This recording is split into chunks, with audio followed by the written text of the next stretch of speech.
All right, guys, what's up? We've got our board briefing for Wednesday, February 9th.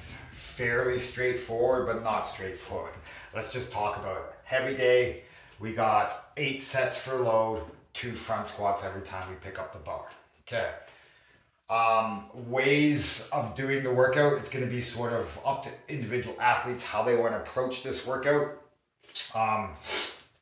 If you want to pick a weight somewhere above 75% of your 1 rep max, okay, and then just stay at the same weight, we call that lifting across, so every weight is the same right across for all the sets, you can go ahead and do that.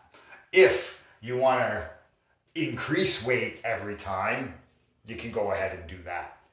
All right, so that being said, all our lifts should be above 70 to 75% of our 1 rep max. Okay. It is a heavy day. If you know you shy a little bit away from the heavier weights, let's try adding some weight today as long as we're moving well. Okay.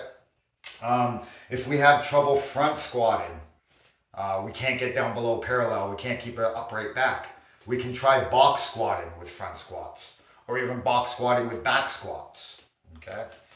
That is just as easy as putting a box behind you and squatting to the box so you're not falling over, right? Or a bench. Either can work. So those are some great options for building strength. Just because you can't squat below parallel doesn't mean you can't lift weights, right? So, yeah, scaling options for the workout. Some people are just not able to hit that front rack position, okay? Wrist pain, lots of things may happen.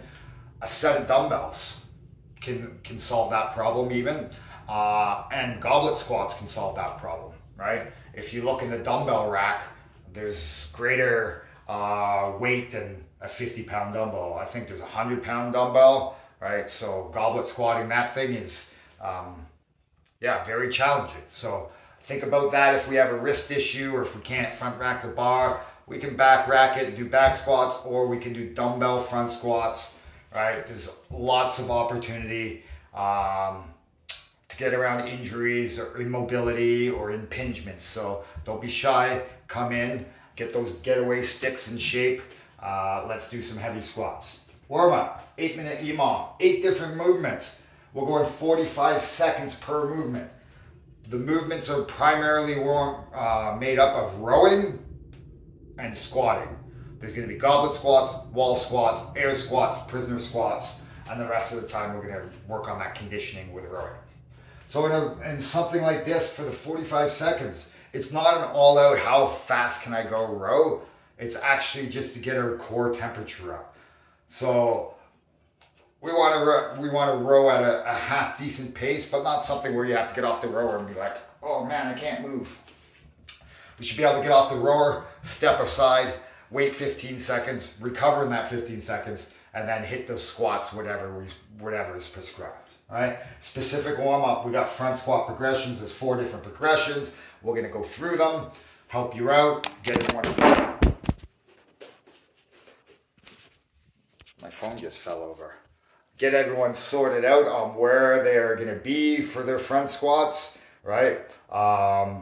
Determine whether we should use a dumbbell, barbell, determine if we're going to go back squat, front squat, determine if we're going to go across the weight or if we're going to increase weight every time. And if we're feeling great at the end of it, maybe hit a PR, okay? Personal record.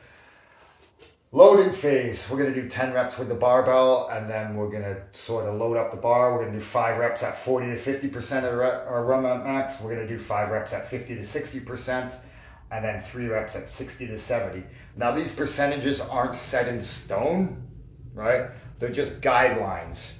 We can give a little bit more time to warm up if you feel it necessary to get to our working weight. As far as the squats go, we should be going heavy enough where we have to rest 2 to 3 minutes between our sets, okay? All right, guys, that's it for the day. Signing off, and we'll see you tomorrow for heavy squat day.